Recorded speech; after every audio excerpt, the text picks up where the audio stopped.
Look at your perennial bed right now.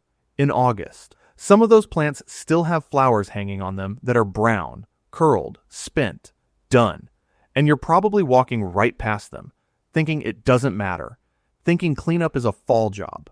Here's what's actually happening while you walk past. Some of those dead flowers are silently killing next month's blooms. And some of those exact, same-looking dead flowers are the single most important thing in your entire yard right now. More important than the flowers ever were. You cannot tell the difference by looking. You have to know the plant.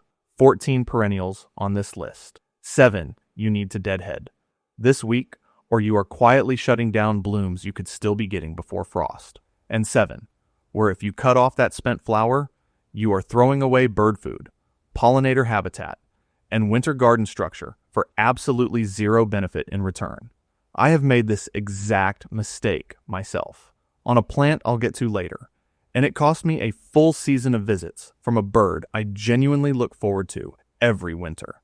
The plant at the very top of the never list is one almost every American gardener deadheads on reflex, without ever once asking whether the plant even wanted it. August is the reason this list exists at all. Do this in June, and half these plants haven't even finished their first flush yet. There's nothing to decide. Wait until October, and the decision has already made itself. Frost ends the conversation either way. Right now, this week, is the exact window where a cut still changes the outcome, and where the 7 plants on the second half of this list are just beginning the part of their year that actually matters most. Here's the one idea that explains all 14 of these. Every perennial falls into one of 2 camps. Camp 1, repeat bloomers. These plants are biologically wired around one signal. As soon as a flower finishes and starts forming seed, the plant receives a hormonal message that says the mission is complete, and that message actively suppresses new flower buds forming on the side branches. Cut the spent flower off before seed forms, and that suppression signal never fires. The plant thinks it failed, and it tries again. That's the entire mechanism behind every rebloom trick in this video. Camp 2 is different. These plants either only bloom once a season no matter what you do, or the dead flower isn't dead weight at all. It's the actual point. Food for a bird, habitat for an insect, structure for the winter garden. Deadhead Camp 1 every time. Leave Camp 2 completely alone. Let's go through Camp 1 first, counting down. Number 7, Salvia. The Nemorosa types like May Night and Caradonna, with the tall violet blue spikes. After the first flush fades in June, shear the entire plant back to about 1/3 of its height, cutting just above a healthy set of leaves. New spikes show up in 4 to 6 weeks. If you're in a hot zone, 7 or 8, and the heat has been slowing your salvia down through July, August is actually your moment. Save the hard shear for right now, late August, and you'll trigger a genuinely strong fall display instead of a weak, heat-stressed one. On smaller salvia clumps, you can skip the whole plant shear and just snip individual spent spikes down to the nearest set of side buds. Instead, it's slower but gentler, and either method benefits from a deep watering and a dose of fertilizer right after the cut to fuel the regrowth. Number 6, Nepeta, catmint, the soft gray-green mounds with the blue-purple haze of tiny flowers. If you haven't sheared it back yet this season, do it now. Cut the whole plant down hard, not just a trim, a real cutback to a few inches above the crown. Fresh foliage flushes out within days, and a new round of flower spikes follows soon after, easily carrying the plant to frost. Skip this cut, and Nepeta will still flower on and off through August, but it also self-seeds readily when left alone. So a hard shear now does double duty. More blooms for you, and fewer volunteer seedlings showing up uninvited next spring. Number 5, garden phlox, the fragrant flower clusters on tall stems that light up the back of the border. This one is not really about rebloom. It's about protecting what you already planted. Named phlox cultivars do not come true from seed. Extension research out of North Carolina State confirms it plainly.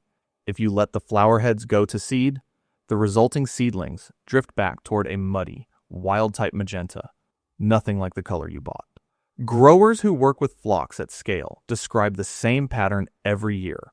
Those magenta volunteers are more vigorous than the parent plant, and left unchecked for a few seasons, they can genuinely crowd the named cultivar right out of its own spot. Deadhead spent clusters every week or two through August, cutting back to the first strong set of leaves, and you protect your actual color scheme while also opening up airflow that helps fight off powdery mildew, since Phlox is one of the most mildew-prone perennials in the average American border. Number 4, Coreopsis, tickseed, the cheerful yellow daisies that never seem to stop. Shear the whole plant back to 2 or 3 inches above the soil, or snip individual stems to the nearest leaf node if you'd rather be precise. New growth branches out fast, and the flowers that follow the cut often last longer than the first round did. If your patch is large, work it in sections a week apart rather than shearing the whole thing at once. That way, you always have something in bloom instead of one bare, freshly cut week with nothing to look at. One caveat worth knowing: some Coreopsis verticulata types bloom in one long continuous wave and won't rebloom from this, so you're only doing it there for tidiness, not more flowers. Know which type is in your yard before you decide it isn't working. Number 3, Veronica, Speedwell. The narrow upright flower spikes in blue, purple, and pink. Once a spike fades, cut it back down to the rosette of basal leaves at the bottom, not just the top inch. That harder cut is what actually triggers a fresh round of spikes before the season ends, rather than one weak repeat bloom near the top of an old stem. Keep the soil evenly moist after you cut. Veronica pushes its second round of spikes fastest when it isn't also fighting drought stress at the same time. Number 2, Daylily, specifically the repeat bloomers. Stella d'Oro, happy returns. Pardon me, here's the part almost everyone gets wrong. Snipping off one spent flower does almost nothing. A Daylily flower only lasts a single day by design, and pulling off yesterday's bloom barely registers with the plant. What actually matters is the scape, the tall, bare stalk the flowers grow from. Once every bud on a scape has opened and finished, cut that entire scape off at ground level. That's the cut that tells the plant to push out a brand new scape instead of resting. Deadheading individual flowers alone has almost no measurable effect on rebloom rate. It's purely cosmetic. The scape is where the real decision gets made. If you're gardening in zone 3 or 4, this matters even more, since your compressed season only gives repeat bloomers a couple of chances to cycle at all, and, pardon me in particular, tends to outperform Stella d'Oro in those shorter northern seasons. Number 1, Hardy Geranium, Cranesbill, the mounding, lacy-leaved ground cover type. Roseanne being the gold standard.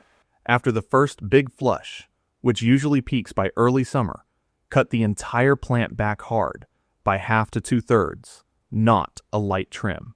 It looks brutal for about a week.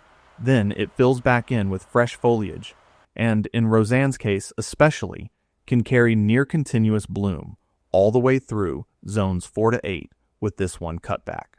Spreading types like Geranium sanguineum respond to the same treatment, but tend to need it a second time later in the season, since they naturally sprawl and flop faster than Roseanne does. If a midsummer heatwave has stalled your geranium out, this exact cut, followed by a good soak and a light feeding, is what restarts it. That's your 7. Deadhead all of them properly this week.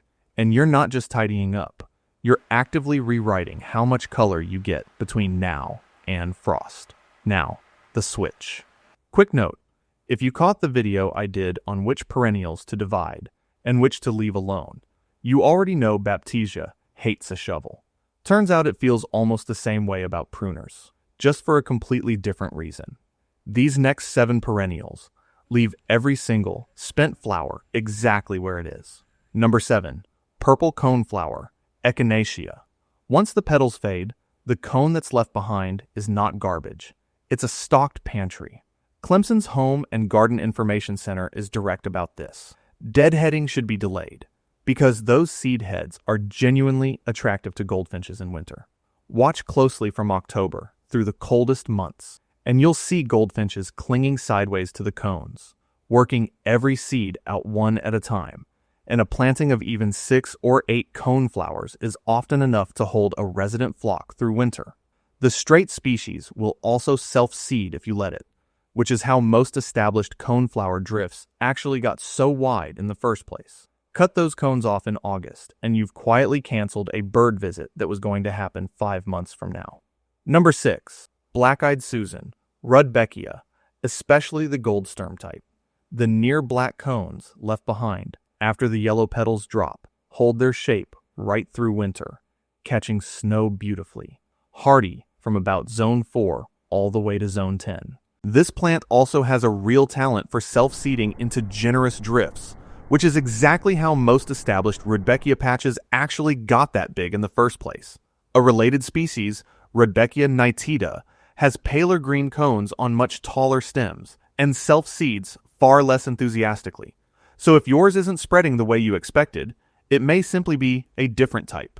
Deadhead the Fulgida type in August, and you cut off both the winter structure and next year's free seedlings in one snip. Number 5. Sedum, Autumn Joy. The broccoli green buds that slowly deepen into dusty pink, and finally a deep russet red by fall. Multiple growers and nurseries are consistent on this one. Deadheading is unnecessary and not recommended. This plant blooms once a season no matter what you cut, so there's zero rebloom benefit. And the dried flower heads are exactly what gives the plant its famous winter interest, standing through snow with real architectural presence. Most autumn joy in cultivation is a sterile hybrid too, so you don't even need to worry about unwanted seedlings. The only cutting this plant actually wants happens at a different time of year entirely. A light pinchback in late spring to keep the stems sturdy, and dividing the whole clump every 3 or 4 years once the center starts to split open, which is a completely separate job from deadheading. Right now, in August, the correct move is simply to leave it and cut the old growth back in early spring instead. Number 4. Baptisia, False Indigo. I mentioned this one already, and here's the deadheading half of the story. The seed pods that follow the blue flower spikes turn from green to black by late summer, and by fall, they rattle audibly in the wind. One of the most distinctive sounds in a native plant garden. Chickadees eat the seeds through winter. There is no rebloom to chase here at all. This plant flowers exactly once in early summer, regardless of what you do. So removing those pods in August accomplishes nothing except erasing a sound and a food source you were going to get for free. Remember, this is the same plant that builds a taproot 3 to 4 feet deep within a handful of years, essentially a small tree underground. So it was never going to reward extra fussing with pruners any more than it rewards a shovel. Number 3. Ornamental Allium, the globe-shaped flower heads on tall bare stems. Once the purple or white blooms fade, the seed heads that remain are genuinely architectural. And gardening guides out of the UK consistently point out that they look fantastic frosted over in winter, which is exactly why so many gardeners leave them standing on purpose. Varieties like Purple Sensation and the smaller drumstick allium hold their form especially well long after the color's gone. Small seed-eating birds work the dried heads too, and many allium types will slowly self-seed into bigger drifts over the years if you allow it, spreading by bulb offset as well as seed. A good trick if the fading foliage bothers you earlier in the season is to plant something low and leafy in front, like catmint or hardy geranium, to hide the yellowing leaves while the seed heads above take over the show. Deadhead now, and you trade all of that for a slightly tidier late summer stem. Number 2. Pye Weed, the tall native with the dusty mauve-pink domes that hum with bees and butterflies. Here's the detail almost nobody accounts for. In most zones, this plant is still actively blooming in August, sometimes not peaking until early September. Deadhead it now, and you are not cleaning up a finished bloom. You are cutting off a flower show that hasn't happened yet, along with a genuinely important late-season nectar source, right as monarchs and other migrating butterflies are moving through. Once it does finish for the year, the fluffy seed heads that follow feed finches and migrating sparrows well into the colder months. If you're short on space, the compact Little Joe cultivar gives you the same late summer show and winter seed heads at roughly half the height of the straight species. Leave at least half the stems standing right through January for both the birds and the winter silhouette. Number 1. Milkweed. Common milkweed and swamp milkweed both. This is the plant I mentioned at the start, the one that cost me a season. I deadheaded a swamp milkweed early one August to keep the bed tidy, not realizing the seed pods forming on it were the entire reason a monarch corridor group in my area wanted the plant there in the first place. The pods need to mature fully and split open on their own, both to feed birds like finches and sparrows once they're ripe, and to let the seed disperse and expand the patch for next year's monarchs. Milkweed also has a long, sensitive taproot, which means the plant is already doing enough work this time of year without you interrupting its one actual job. If you do eventually cut it back in fall, wear gloves. The milky sap can irritate skin. For now, in August, let every pod finish what it started. That's your 14. 7 to deadhead this week. Salvia, Nepeta, Phlox, Coreopsis, Veronica, Daylily, and Hardy Geranium, because every one of them will reward you with real additional bloom before frost. And 7 to leave completely alone. Coneflower, Black-Eyed Susan, Sedum, Baptisia, Allium, Pye Weed, and Milkweed. Because on every one of them, that spent flower is doing a job that matters more than tidiness. Notice the pattern running underneath all 14. The deadhead list is almost entirely plants. People grow for themselves. Color, fragrance, a full-looking border.